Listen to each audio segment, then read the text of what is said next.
Hare Krishna, welcome to Kanchi Gauravan YouTube channel. Baburayanpettai Vijaya Varadaraja Perumal கோவில் சென்னையிலிருந்து 100 kilometre தொலைவில் அமைஞ்சிருக்கக்கூடிய அற்புதமான பழமையான 500 ஆண்டுகள் கோவில், பெருமாளுக்காக அர்ப்பணிக்கப்பட்ட கோவில். அதாவது காஞ்சி வரதற்குனே அர்ப்பணிக்கப்பட்ட கோவில். பாபுராயன்கிற குறுநில மன்னர்னால 500 ஆண்டுகளுக்கு முன்னாடி கட்டப்பட்ட கோவில். பல்வேறு காரணங்களால கோவில் கைவிடப்பட்ட நிலையில இருந்து இப்பொழுதுதான் பாத்தீங்கன்னா பல பேருடைய முயற்சியில இந்த கோவில் துளிர் விட ஆரம்பிச்சிருக்கு.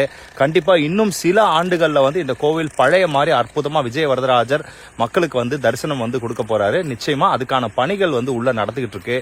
இன்னைக்கு இந்த கோபுரத்தை தரிசனம் பண்ணிருக்கோம். கண்டிப்பா எதிர்காலத்துல உள்ள இருக்கக்கூடிய கோவிந்தனை தரிசனம் பண்ணணும். அதாவது விஜய வரதராஜ பெருமாளை. ஏற்கனவே இந்த கோவிலை பத்தி நம்ம நிறைய பேர் போட்டிருந்தாலும் இன்னைக்கு வரக்கூடிய ஒரு பாக்கியம் கிடைச்சது.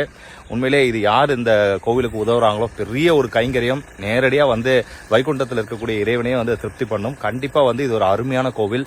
சென்னை வாசிகளுக்கு ஒரு நாள் யாத்திரைக்கு இது ஒரு சிறப்பான ஒரு திட்டம். அதாவது சென்னையிலேருந்து ஒரு 2 ஹவர்ஸ்ல நீங்க இந்த இடத்துக்கு வந்துடலாம். கூகுள் மேப் தான் பெஸ்ட் ஆப்ஷன்.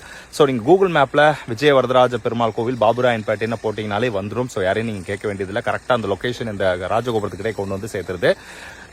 பட் இந்த கோவில் ரெனோவேஷன் பண்ணிட்டு இருக்கனால இன்னும் 1 ஆண்டுகளுக்கு மேல கண்டிப்பா எடுக்கும். அதனால 1 ஆண்டுகளுக்கு அப்புறம் வர்றதுதான் இன்னொரு விஷயம். இப்ப தகவலை மட்டும் தெரிஞ்சுக்கிட்டோம். எதிர்காலத்தில் இந்த கோவிலுக்கு கும்பாபிஷேகம் பண்ணும்போது நிச்சயமா நம்ம சிறப்பா ஒரு வீடியோ எடுத்து மக்களுக்கு அதை தெரியப்படுத்துவோம். கண்டிப்பா எல்லாரும் எதிர்காலத்துல இந்த மாதிரி பராமரிக்காத ஒரு கோவில் இப்ப பராமரிக்கிறது நல்ல விஷயம். பழைய காலத்து கோவில்லாம் நம்ம பாத்துக்கிட்டாலே ரொம்ப ஒரு நல்ல ஒரு விஷயமா நற்காரியமா இருக்கும். அதனால பாபுராயன்பேட்டை விஜய வரதராஜ பெருமாளுடைய கைங்கரியம் ஆசீர்வாதம் எல்லாருக்கும் கிடைக்கணும்னு அடியேன் வேண்டிக்கிறேன். ஸோ காஞ்சி கௌரவாணி சேனலை தொடர்ந்து ஃபாலோ பண்ணுங்க. இந்த மாதிரி ஆலயம் சம்பந்தப்பட்ட வீடியோக்களுக்கு நம்ம சேனலை இன்ஸ்டாகிராம், ஃபேஸ்புக், யூடியூப்ல ஃபாலோ பண்ணிக்கோங்க. தேங்க்ஸ் ஃபார் வாட்சிங்.